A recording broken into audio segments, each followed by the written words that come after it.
So let's go ahead and start using Mesh Fusion to build the Treadwork for our tooling. So if you'll go ahead and just load the L09_Fusion tooling start object, it should be in the lesson 9 assets directory. And you will get a correct scale tooling object here. And if you notice down here where it says trim elements, I'll turn that on, you can see I've already created all the trim elements that you will need for this project.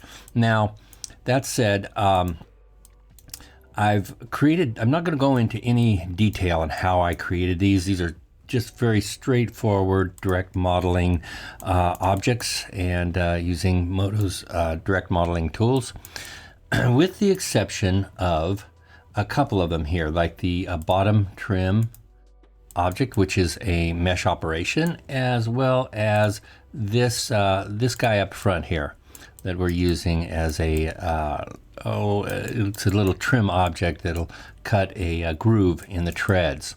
So that is also procedural. So I will go through those two objects for you, and we'll build those from scratch. So before we actually get started modeling, there's a couple of setup things that I like to check. First of all, I like to, when we're working on something inverted like this, and I am working on this sole, the bottom of the sole here, upside down. So the y-axis is pointing away from me. And in doing so, I like to have trackball rotation on because it just makes it a lot easier. So I'll hit the options button, bring up the viewport options here, and right down at the bottom where it says trackball rotation, I set that to yes. Okay, that's going to make your life a little easier when it's rotating the object around. The other thing I like to do is go into my preferences, and I want to make sure that my units, which is right down here, is set to metric. And I like to set it to millimeters when I'm working at this scale. So that's the only two things I need to really set up. All right, so what we need to do is create a Fusion item. And I'm going to go down to the Fusion tab here, the Edge tab.